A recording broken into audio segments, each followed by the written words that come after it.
작가님과 함께 그림책 육아법 3단계에 대해서 체계적으로 한번 배워보는 시간 갖도록 하겠습니다. 우선 제가 이제 이 3단계를 왜 이제 준비를 드렸냐면 밥상머리 TV가 아빠들을 위한 컨텐츠이잖아요. 네, 주된 타겟은 아빠들입니다. 네네네. 근데 아빠들은 아무래도 조금 명확한 좀 단계를 설명받기를 원하시는 경우들이 좀 있으세요. 그렇죠. 좀 네. 아무래도 논리적이고 네. 좀 더 체계적인 걸 또 좋아하시죠. 네, 네. 좀 추상적인 개념보다 조금 명확하게 각 단계별로 연령에 맞는 거를 좀 어느 정도 이렇게 설명을 드리면 조금 큰 그림이 그려질 수 있지 않을까 해서 너무 유익할 것 같습니다. 준비를 한번 해봤어요. 그러니까 아이 좀 발달 단계를 이해하면서 연령별에 맞는 그림책을 한번 대충 이렇게 훑어보는 게 좋을 것 같아서 제가 좀 준비를 했거든요. 그러니까 영유아 발달 단계에 맞는 그림책입니다. 보통은 이제 뭐 태교부터 물론 시작을 하시는데 제가 이제 얼마 전에도 강의를 갔는데 한 그 예비 부모님이 이제 오셨어요. 네. 아이가 지금 이제 한 34주 정도 되네. 그 아버님이 이제 말씀을 하시는 거예요. 태교를 해서 이제 열심히 아이한테 그림책 읽어주고 있는데 저음이 좋죠?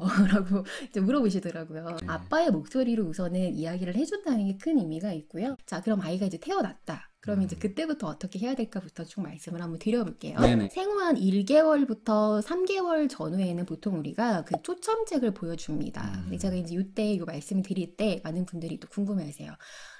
이때 무슨 책이에요? 지금 아기가 이제 누워있고 옹알이 막 시작하는데 이때 책이 중요한가요? 라고 말씀하시는데 초점책을 보여준다는 의미는 아이가 어느 정도 이렇게 반응을 하는가를 보여주는 정도로 보시면 되시고 이거를 통해서 결국에는 엄마 아빠가 아이한테 이야기를 하는 게 중요한 거죠. 네. 생후 이제 3개월부터 6개월 전후부터는 뭐 헝겊책이나 뭐 사운드북이나 또는 이제 책 자체가 좀 장난감 기능이 있는 그런 책들이 있거든요.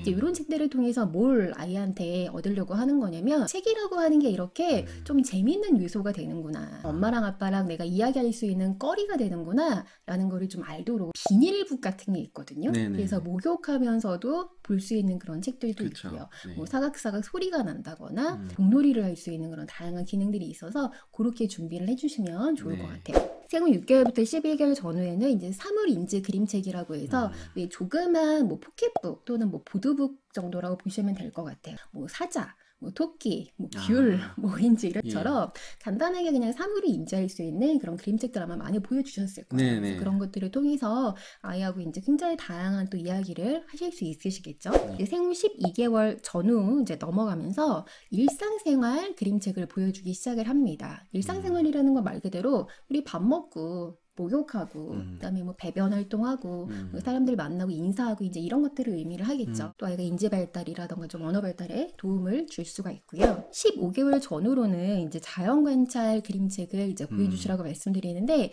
이때부터 많은 부모님들이 궁금해하시는 게 있어요. 선생님 이때 그러면 전집이 좋을까요? 단행본이 좋을까요? 라는 질문을 하시거든요. 대표님 좀 어떻게 생각하세요? 첫째 때는 엄마가 주로 그림책 육아를 했어요. 제가 뒤늦게 좀 참여를 했는데 많은 엄마들이 어쩔 수 없이 전집류에 의존할 수밖에 없을 것 같아요. 폰으로 사기는 좀 너무 좀 부담이 되고요. 가격적인 측면에서도 그런 것도 있고.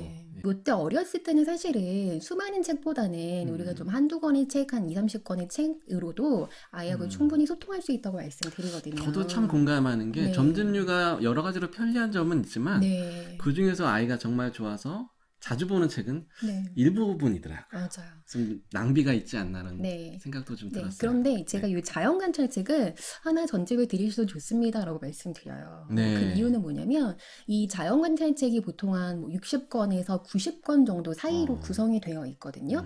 그런데 아이들이 그 책을 볼 때 정말 좋아하는 책만 보잖아요. 그렇죠. 근데 그거를 통해서 뭘 알 수 있냐면 이 아이의 좀 성향을 알 수 있어요. 그렇죠. 그래서 60권, 90권 되는 걸 이 아이가 다 좋아한다라고 생각하고 사실 하는 게 아니라 이 아이가 세상에 태어나는 이제 뭘 좋아하는지 모르잖아요. 그러니까 그거를 보고 탐색하는 과정에서 아, 우리 아이의 성향은 좀 이런 성향이구나. 아, 우리 아이가 좀 이런 걸 좋아하는구나 라는 거를 파악하고 이제 거기서부터 시작해서 좀 책들을 이렇게 선택할 수 있기 때문에 이때는 좀 전집도 활용을 해보시라고 말씀을 드립니다. 생후 24개월 전후로는 이제 발인생활 습관이 있는 그림책들을 함께 읽어주기 시작을 하고 이제 이때부터는 발인 습관을 좀 잡아가는 게 굉장히 중요하죠. 이때도 그림책을 활용해서 그림책과 함께 대화가 가능합니다. 그래서 예를 들어서 뭐 밥 먹는 습관 같은 것들 아이하고 이야기해 볼 수 있고 배변 습관, 그다음에 뭐 목욕하는 거, 뭐 인사하는 거 이런 것들 36개월 전후로는 좀 모험이나 이제 판타지 그림책들을 아이들이 굉장히 좋아하게 되는데 이때도 좀 성향이 나뉠 수는 있을 거예요. 뭐 성별에 따라서 아니면 뭐 내 아이의 성격에 따라서 그래서 이때도 아이를 잘 관찰하고 그걸로부터 시작해서 그림책을 선택을 하시면 좋을 것 같아요. 생후 48개월 전후로는 뭐 전래동화, 세계 명작, 그다음에 이제 글자 그림책 이런 것처럼 권성징악이 있는 그런 개념도 아이들이 좀 알 수 있고 다양한 이야기가 있는 그런 책들도 좀 접하게 되고 학습적으로 인지가 가능한 책들도 아이들이 좀 소화가 가능하거든요. 생후 60개월 전후로는 뭐 수학, 과학, 뭐 창작 그림책들 정말 다양한 좀 지식적인 측면과 함께 또 스토리가 있는 책들을 선택을 하실 수가 있거든요. 그래서 이런 어떤 흐름을 좀 한번 보시고 대략적으로 이렇게 발달이 진행이 되어 있고 이런 그림책들이 있구나라는 걸 보신다면 아빠들이 좀 어떤 그림책을 볼까 고민하실 때 조금이나마 좀 참고가 되실 수 있으실 것 같아요. 굉장히 비싼 교구들이나 또 전집류들이 이제 광고를 많이 하고 또 옆집 엄마들이 뭘 보는지 정보들을 교류하면서 그래도 이왕이면 우리 아이한테 좀 비싸고 좋은 거를 해야지 더 학습 효과가 높지 않겠나라는 생각들을 많이 하시거든요. 네. 저도 사실은 거기서 좀 시행착오를 했던 적이 있었어요. 제가 이제 저희 아이가 조금 한글을 좀 빨리 익혔다고 말씀을 드렸잖아요. 그러니까 그때 우리 애를 좀 약간 영재로 키워야 되겠어. 뭔가 교구를 좋은 걸 사줘야겠어. 그렇게 생각하고 제가 이제 밖에 나가서 이제 막 직장 생활을 한다고 막 이제 했던 적이 잠깐 있었어요. 그래서 이제 9개월 정도 이제 하다 다시 이제 집으로 돌아왔던 적이 있었는데 그때 아이가 이제 갑자기 제가 이제 직장을 다니고 어린이집에 맡겨지니까 굉장히 좀 불안했나 봐요. 그래서 이제 좀 말이 심하게 더듬는 그런 증상을 보였거든요. 근데 저는 그걸 별로 중요하게 생각 안 했어요. 왜냐면 지금 내가 돈 벌어서 너한테 교구를 사줘야 되고 좋은 책을 사줘야 되겠다. 내가 너를 위해서 지금 이렇게 하는 거라는 생각이 굉장히 강하게 있었거든요. 그래서 9개월 정도를 그렇게 이제 지나갔는데 어느 날 퇴근하고 집에 들어가는데 아이가 저를 손을 이렇게 붙잡고 방으로 데리고 들어가더라고요. 말을 여전히 더듬는 상태였어요. 말을 막 더듬으면서 굉장히 어려운 책을 저한테 읽어주는 거예요. 근데 저는 그때 알아차렸죠. 이렇게 철없는 엄마가 이 아이를 좀 영재로 키우고 싶어하는 걸 이 아이가 알고 있었구나 라는 걸 저는 이제 깨달았죠. 그래서 이제 그때부터 모든 거를 중단하고 사실은 좀 그때부터 제가 이렇게 공부를 시작했던 것 같아요. 말씀을 좀 드리고 싶어요. 많은 분들한테 물론 욕심이 생길 수 있고 내 아이한테 더 좋은 거 해주고 싶고 하는 마음들이 분명히 있죠. 선택은 이제 부모님들이 하시는 건데 다만 중요한 건 제가 늘 말씀드리는 거 좀 아이를 관찰하시라는 말씀을 그래서 꼭 드리고 싶은 거예요.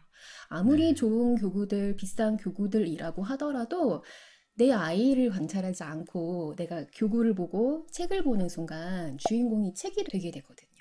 주인공은 내 아이가 되어야 되고 내 아이하고 나하고 소통하는 게 먼저가 되어야 되기 때문에 그 관점을 조금 기억하시면 좋을 것 같습니다.